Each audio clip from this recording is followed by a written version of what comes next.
नमस्कार बच्चों, second year की क्लास में सभी बच्चों का स्वागत है। आज अपन थर्ड यूनिट का टॉपिक पढ़ते हैं, कांग्रेस मंत्रिमंडल की कार्यप्रणाली।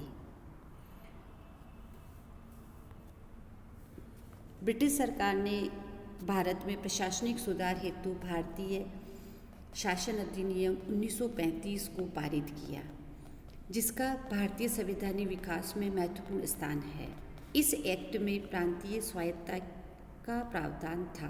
1935 का जो अधिनियम है वो आपके लिए बहुत इम्पोर्टेंट है और इसको अपन आगे पढ़ेंगे डिटेल से, लेकिन इस अधिनियम के अंदर, इस एक्ट के अंदर प्रांतीय स्वायत्तता को प्रावधान दिया गया था। इसे क्रियान्वित करने के लिए ब्रिटिश सरकार ने फरवरी 1937 ईस्वी में प्रांतों में चुनाव करवाए।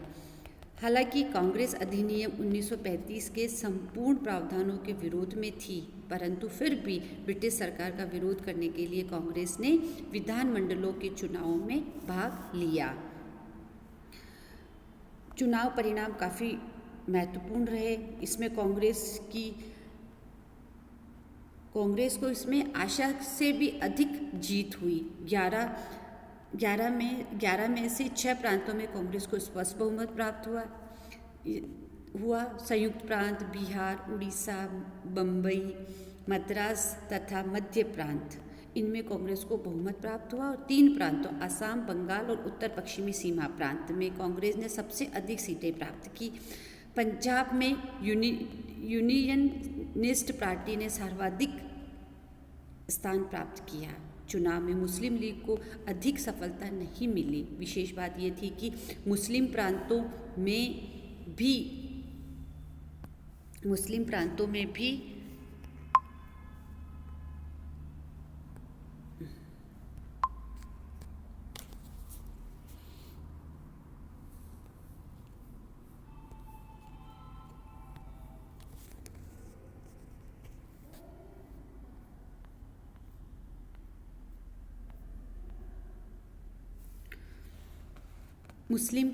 में भी लीग को महत्वपूर्ण सफलता नहीं मिली, परंतु अपितु जो स्थान दिए गए वे अधिकतर हिंदू बहुमत प्रांतों से थे। 1 मिनट बच्चों, स्लाइड को सही कर देती हूँ।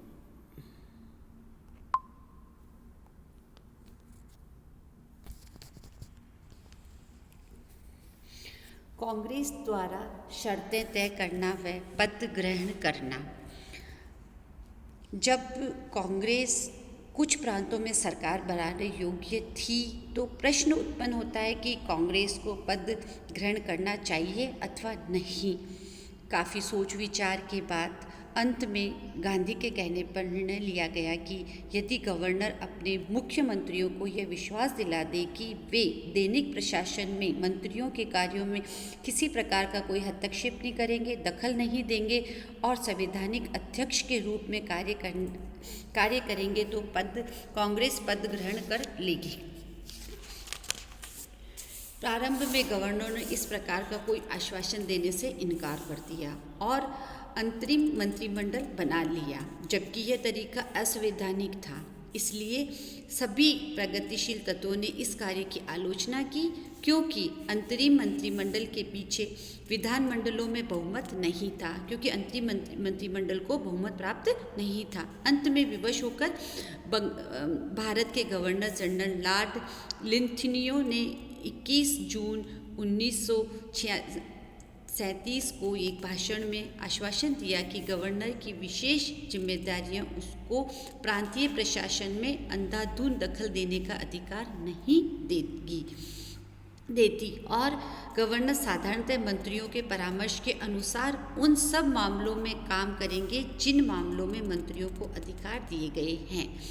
इस प्रकार विवाद समाप्त हुआ, मतलब कि कोई भी मंत्रियों को अपने कार्य के अंदर गवर्नर जनरल किसी प्रकार का दखल नहीं देगा।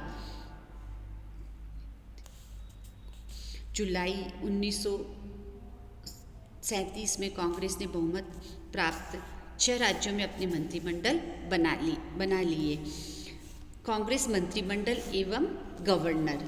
1937 ईस्वी प्रांतीय स्वराज भारत के 11 प्रांतों में प्रारंभ हुआ। अक्टूबर 1939 में कांग्रेस मंत्रिमंडल ने त्यागपत्र दे दिए। जिन प्रांतों में कांग्रेस ने अपने मंत्रिमंडल बनाए वहाँ पर साधारणतः गवर्नरों ने मंत्रियों के कार्यों में अनावश्यक हस्तक्षेप नहीं किया। कुछ कांग्रेसी प्रांतों में निम्नलिखित समस्याएं उत्पन्न हुई। उसमें फर्स्ट अपन देखते हैं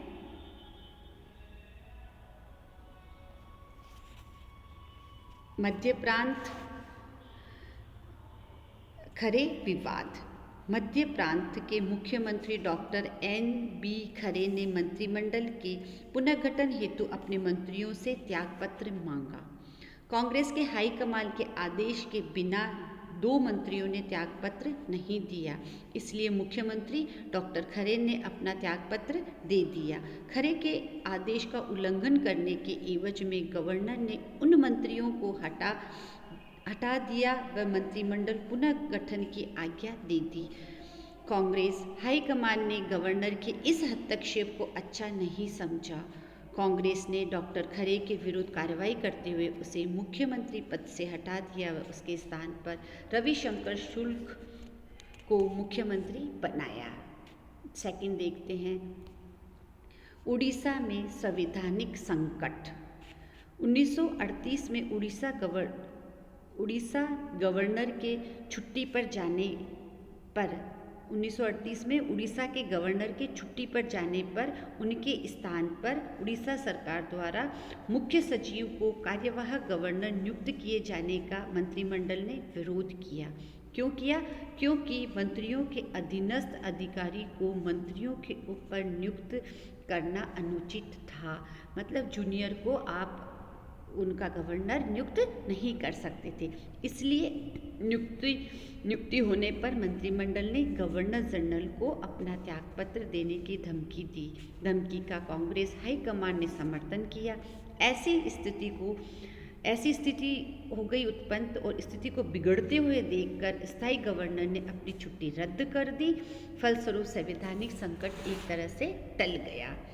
नेक्स्ट देखते हैं उत्तर प्रदेश व बिहार में राजनीतिक कैदियों का प्रश्न। 1938 में उत्तर प्रदेश व बिहार में मंत्रियों ने राजनीतिक कैदियों को छोड़ने का विचार किया। मंत्रियों के इस निर्णय का शांति व व्यवस्था के नाम पर वायसराय ने 1935 के अधिनियम की धारा 126 के तहत गवर्नरों को आदेश दिया कि वे अपने मंत्रियों के इस निर्णय का विरोध करें, क्योंकि यह मामला मंत्रियों के अधिकार क्षेत्र में नहीं है। मंत्रियों ने इस हस्तक्षेप को अनुचित ठहराया व त्यागपत्र दे दिया। बाद में गवर्नर जनरल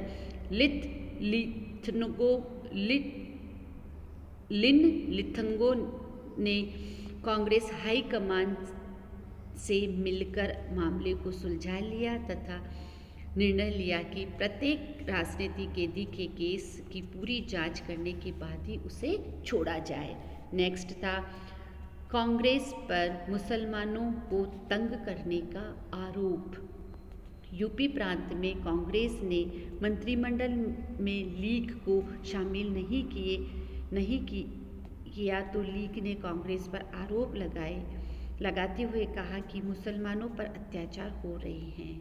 कांग्रेस ने अपने इन आरोपों की जांच करने की सहमति प्रदान की, परंतु वायसराय के कहने पर यह जांच नहीं हुई, क्योंकि प्रांतीय गवर्नरों को इस बात से पूरी तसल्ली थी कि कांग्रेस मंत्रियों द्वारा मुसलमानों के विरुद्ध कोई भेदभाव नहीं दिखाया गया है। नेक्स्ट था कांग्रेस मंत्रियों का कार्यकरण। 1939 तक कांग्रेसी प्रांतों ने मंत्रिमंडल ठीक ढंग से कार्य करते रहे। परंपरा पैदा की गई कि मंत्रिमंडल उस समय तक अपने पद पर रह सकता है जब तक उसके पीछे विधानमंडल में बहुमत रहे। यद्यपि विभागों का विवरण गवर्नर के हाथ में था, जबकि उन्होंने मुख्यमंत्रियों के परामर्श के अनुसार कार्य किया। मंत्रिमंडलों में अल्पसंख्यक वर्गों को भी प्रतिनिधित्व दिया गया।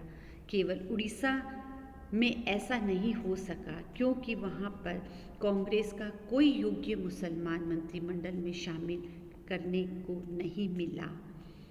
गवर्नर ने यह भी कहा कि चाहे मंत्रिमंडल में मुसलमानों को लिया जाए या नहीं, परंतु उनके हितों पर कोई आंच नहीं आने दी जाएगी और वे बिल्कुल सुरक्षित रहेंगे। नेक्स्ट था संसदीय सचिव। यद्यपि 1935 के अधिनियम में संसदीय सचिव के बारे में कुछ भी नहीं कहा गया, परंतु इंग्लैंड के मॉडल पर प्रांतों में मंत्रियों की सहायता के लिए यह राजनीतिक पद सृजित किया गया।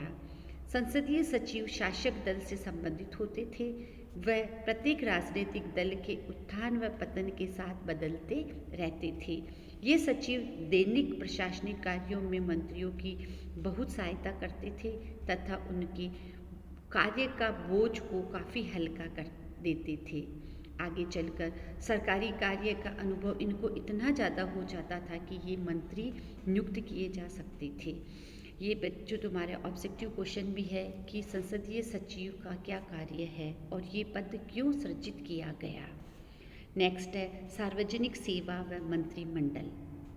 जब प्रांतों में मंत्रिमंडल गठित हुए तो नौकरशाही अथवा सार्वजनिक सेवा अधिकारियों ने महसूस किया कि कांग्रेसी मंत्री उनको तंग करेंगे, क्योंकि उन्होंने भी कांग्रेसियों पर काफ़ी अत्याचार किए थे। नौकरशाही अंग्रेज सरकार के लिए एक तरह से रीढ़ की हड्डी का काम करती थी, इसलिए उनकी नियुक्तियां, सेवा की शर्तें भारत सचिव के अधीन कर दिया गया तथा मंत्रियों के नियंत्रण से मुक्त रखा।